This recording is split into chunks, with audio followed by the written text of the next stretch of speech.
Hello and welcome to another review from Class 47 Peter, and in today's review we're here to have a look at a Hornby model, as you can see, and today we're here to have a look at the rebuilt Battle of Britain. This one is a new release. It came out last month in February. Now I'm sure you're thinking, well hang on a minute, haven't you already featured the Hornby rebuilt Battle of Britain before in a review?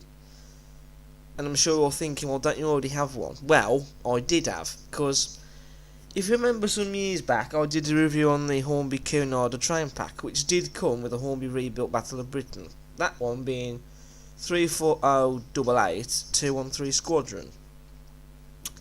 And it has featured me quite a few videos since then.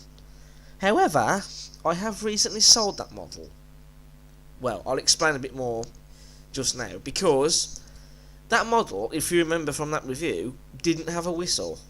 I don't know why, it never came with one, and I've never really been able to get hold of a spare whistle since then, and it had been bugging me for quite a while.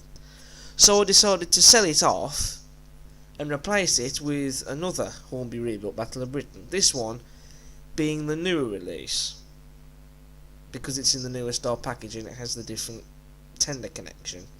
Other than that, though, it's pretty much the same model. However, that model I have sold has had to be returned because, well, the bloke I sold it to, when he got it, a few bits had broke off, one of the smoke deflectors and a couple of the detailed bits that you need to stick on yourself.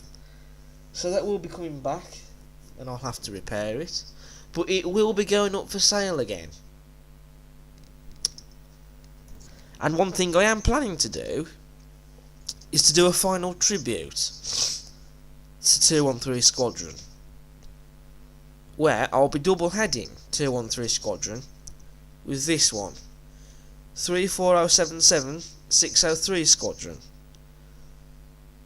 You know, because it will mark the end of an era sort of thing for 213 Squadron for being on the channel, because it will be the last time that you'll see it, unless someone decides to return it again. I don't know. But yeah, so when it comes back, it will be repaired, and then I will advertise it on eBay again, probably for a bit more than what I did originally for it, and I will do a double header with that model and this one. So that will be quite interesting to see. So look out for that. Right, enough with the chatting, let's get to the unboxing. So first of all we take off the box sleeve.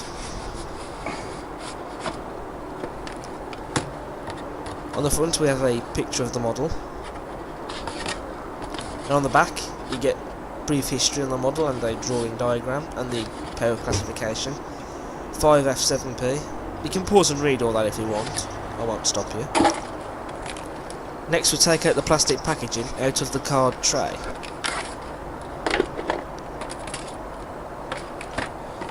And once you put the box to one side, we can have a look at the instructions.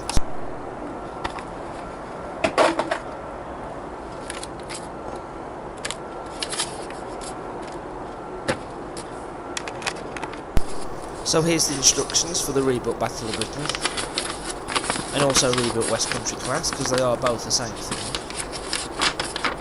And it's the usual stuff we've all seen before: lubrication, telling you where to put it, the assembly for the local antenna, fitting the alternative pony wheel, pony truck I should say, adding the details on,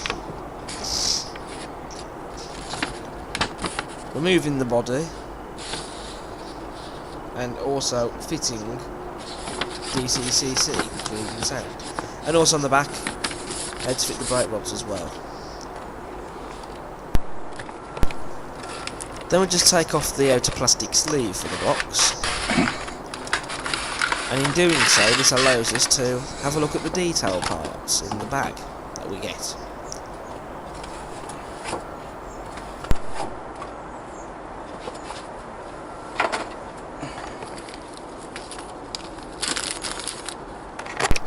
So in this little bag of tricks we get a spare sling tension lock coupling, a brake rod to fit under the tender, the brake rods for the locomotive, a couple of front steps to fit onto the buffers on the front of the locomotive, which is what they are for.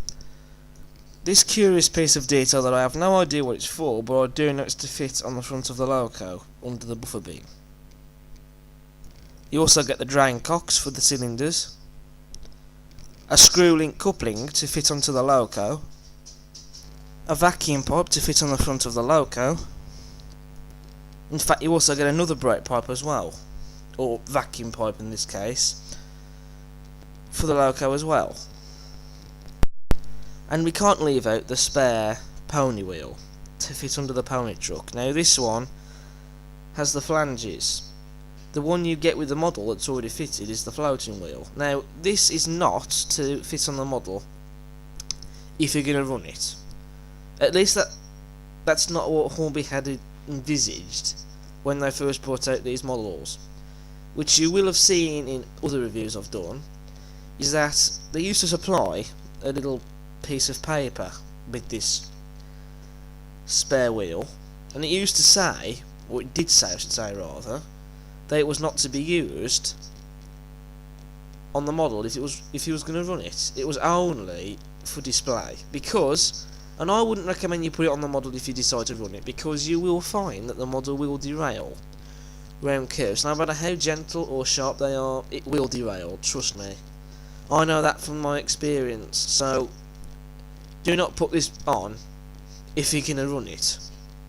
Only use it if you're going to display it, or don't use it at all, just put it into your spares box and you may find use for it in the future on something else, but not to use on the model if you're going to run it. Right, with the detail parts now covered, all we do is to undo the clip for the box, lift up the top flap, remove the plastic wrap from the model,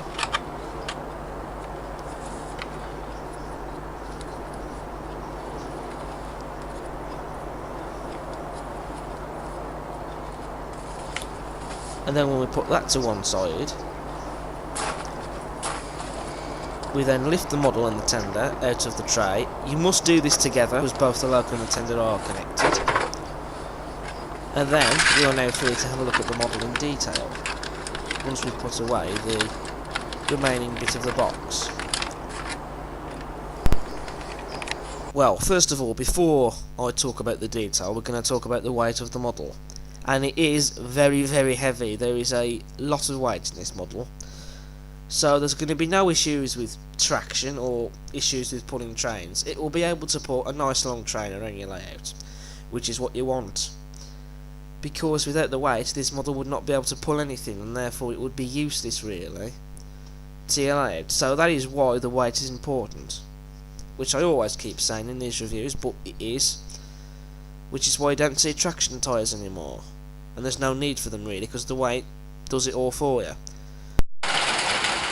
Now we can move on to the detail, which will have sprung metal buffers. So if you like the sprung buffers, it'll keep you happy, but I have to know much carefully with them. On the buffer beam, we have lots of little holes for the detail to go into.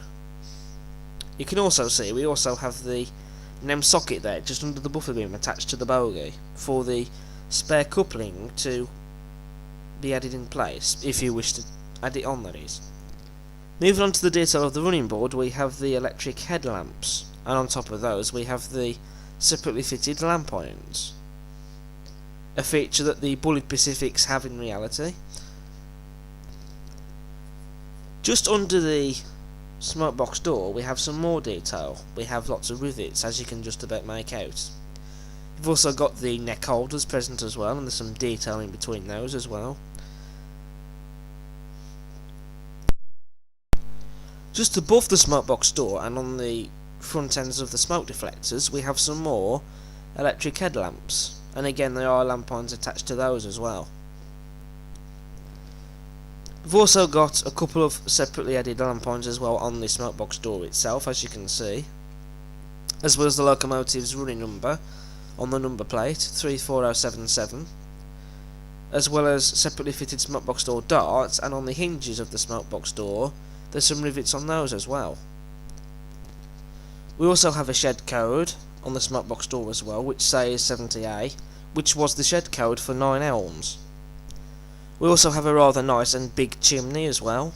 You could and can fit a smoke generator unit in there if you want to, but this is not really my sort of thing that I tend to do, so I don't bother, but you can do it if you want.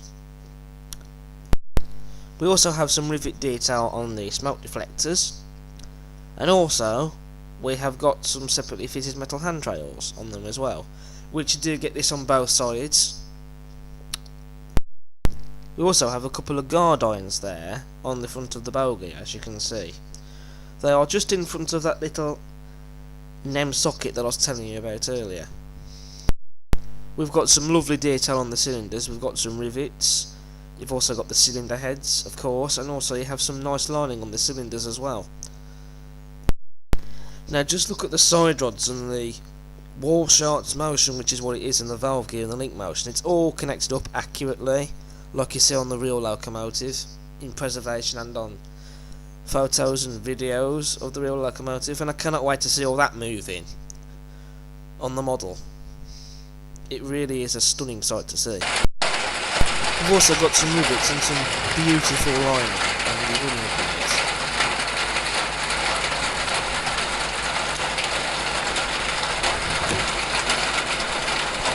We also have the speedometer on the rear drive wheel there, as you can see. Now I don't very often talk about the wheels in these reviews, but in this case they are worth a mention because these are the unique bullied Firth Brown wheels, or the box pot wheels that they are known as, and these actually save weight on the locomotive, which on their wheels the locomotives are light, hence they're called Light Pacifics, the Battle of Britain's and the West Countries. We also have some small amount of pipe work, as you can just see under, well, the piping under the separately fitted handrail. You can just about see it sticking out slightly. You can also see the rivets on the smoke box as well. We also of course have a separately fitted metal handrail, and under that you've got some piping of some sort, which you do get on the real bullied Pacifics, on the rebuilt ones. Moving on to the boiler bands, we have got some very nice lining on them. It is slightly hard to see, but you can just about make it out. We've also got some nice detail on the running board here. We have a couple of lubricators, and also just at the end of the smoke deflector, in front of the smoke box door, we have what I do believe looks like some sort of sandbox. I think that's what it's called. Maybe something that stores oil in for lubrication, I don't know, but you know which part I'm talking about. It's just where it's just in front of the smoke box at the end of the smoke deflector, which you can just about glimpse in the photograph. Under the boiler we do get some daylight, but also you can see that we do have some separately fitted details under the boiler, such as inside static motion parts made out of plastic, which make the model more realistic, and also you have a couple of washout plugs as well. It all helps to make the model more realistic and detailed. On the firebox we have some rivet detail, and also again you have some just above the metal handrail. I believe that they are also some form of washout plugs as well, could be wrong there. And also we have a reversing lever just attached onto the front of the cab there and onto the running board that's running diagonally. Very nice detail indeed. We've also got a couple of bands there on the firebox, as you can see, with some lining on those as well. Due to the lighting of the photo, it is a little hard to see them, but they are there and it looks really nice. We also have a nice dome in the middle of the boiler. Then we have this little turning wheel that I have no idea what it's there for, but it's there and it looks nice. And again, you get that on the real locomotive. There is some piping attached to it though, so it might have something to do with the boiler or something. I don't know what it is, but I'm sure one of you will tell me in the comments box if you know what it is. We also have a couple of separately fitted turned brass safety valves that look really nice, and they give the model some bling. There's that piping I was telling you about earlier, connected to that little turning wheel which runs the top of the firebox and up to the front of the cab. So it might have something to do with the firebox actually, I don't know. Again, like I said a few minutes ago, if you know what that detail is for, comments below. But regardless, it looks fantastic. Moving on to the cab roof, which we have loads of rivets and also a cab roof vent, which although it's separately fitted, I don't know if it actually opens, because I have tried to, and well, it's not easy, I can tell you that. So whether it opens I don't actually know, but it's there anyway, and it looks nice. Moving on to the cab sides, we do have some rivets present and beautifully crisp lining on the sides there, as well as the locomotive's running number 34077 and the power classification above that, and the little green yellow circle underneath that to do with the power classification again. And also you got windows in the sides of the cab as well, which we expect the glazing to be there, which it is. Again, great detail to have. And as we'd expect, we've got glazing fitted in the front cab windows as well, as there should be, and there is, which is great. We've also got some detail on the pony truck, an axle box and some springs. Under the sides of the cab you can see some rivets there as well, and just in front of the pony truck you've got some more detail there in what looks like a small rod of some sort, which is just behind that rear drive wheel that you can just about see, which looks very nice. You can also glimpse the brakes as well, the brake blocks on the driving wheels, which you can see one on the end of the driving wheel there, on the rear one. We of course also have the nameplate and the crest of the locomotive, 603 Squadron, the correct shade of light blue, because all Battle of Britons, if not most of them, did have light blue nameplates, and these nameplates are on the model, separately fitted, and they look superb. And the detail as well on the crest there, it's stunning.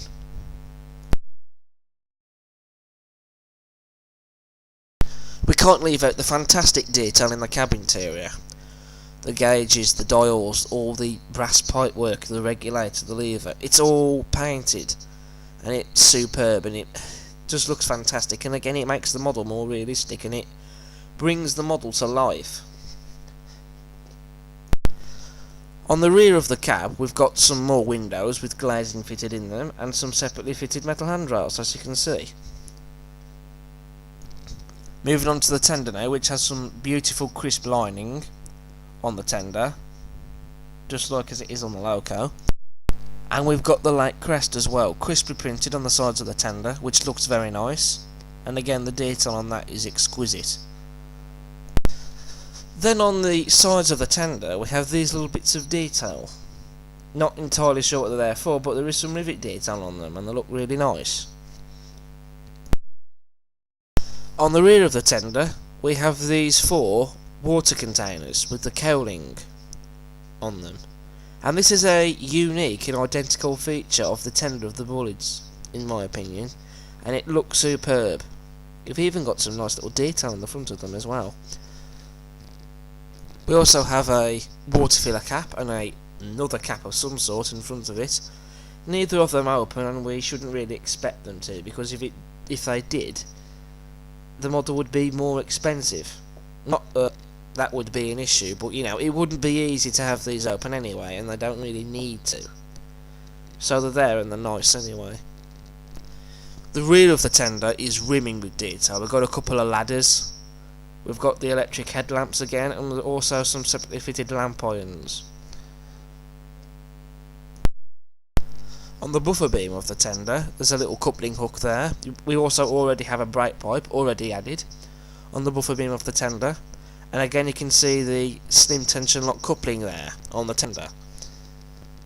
And just like on the loco, the buffers on the tender are made of metal and they are spring loaded. Again, I don't have much care for sprung buffers, but they're on the model anyway. But if you like them, they'll keep you happy. We now move on to the colo of the tender, which is indeed removable, as I shall now demonstrate, with a cocktail stick. Very easy to remove as well. Now the good thing about this is that it means that you can add a real coal load in the tender, and that is what I shall be doing later on.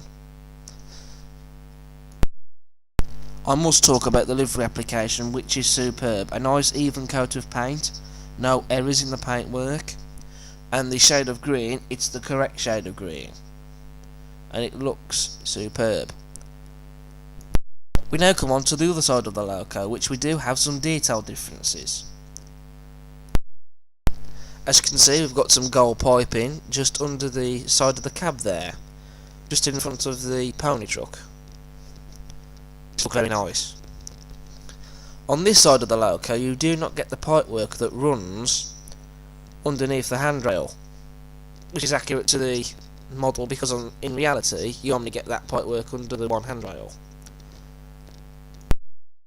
We also have the injector clack valves with some gold piping on them, and it looks fantastic. Some detail that's the same that is worthy of the mention are these little lubricators on the running board. Also, just behind the smoke deflector, you have that bit of detail that resembles a sandbox, which I think that's what it is, but then it could be another form of lubricator sort of thing, maybe a box that holds oil or something.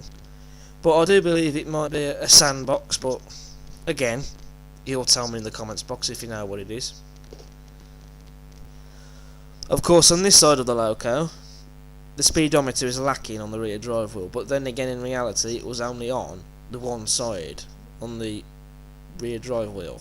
It wasn't on both sides, and it doesn't need to be.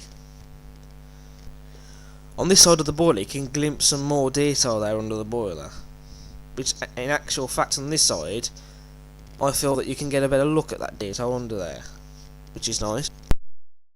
Something I forgot to mention is the detail on the bogie frame, and this is on both sides of the frames. We have some rivet detail on them, which looks very nice. Here's the other separately fitted metal handrail on the smoke deflector, on this side of the loco of course. As I said earlier in the video, you get it on both sides, which it needs to have it on both sides so the crew can hold on to it whilst they're on the running board of the loco, carrying out maintenance or whatever it is they're doing on the loco. And again, it's a nice bit of detail to have. One thing I should mention is on top of the boiler there is actually some rivet detail, and it looks very nice. Again, adds some more detail of the locomotive and the model.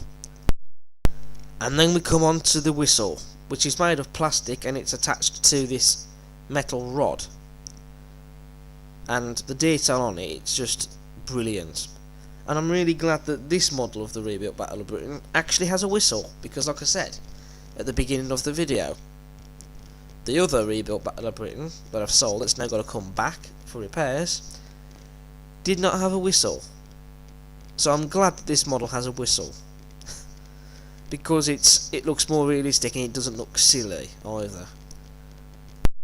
With all the detail of the model now covered, we now come on to the running of the model, and as you can see, straight out of the box, the model ran beautifully around the layout, and very smoothly as well, because this is what we expect with new models when they're straight out of the box. What we don't want to see is motors burning out, stuttering movement, or even models just straight out the box not working. This is how they should be. This is what we expect, and as you can see, that's what this model is. Smooth running, no issues with it whatsoever.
For the loaded test run of the rebuilt Battle of Britain, we had it coupled up to the rake of Southern Region coaches. Only a small rake, as it's only 4 coaches, but it still shows why the loco must have the weight, because without it, it wouldn't be able to pull these coaches.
So overall, the Hornby rebuilt Battle of Britain is a stunning model. It's rimmed with detail, and there is lots of it on this model. Its smooth performance and its haulage capability, it's just an overall stunner, and I recommend you get one of these, or in my case several of them, not just the rebuilt Battle of Britain, but they're fantastic models to have. Really stunning.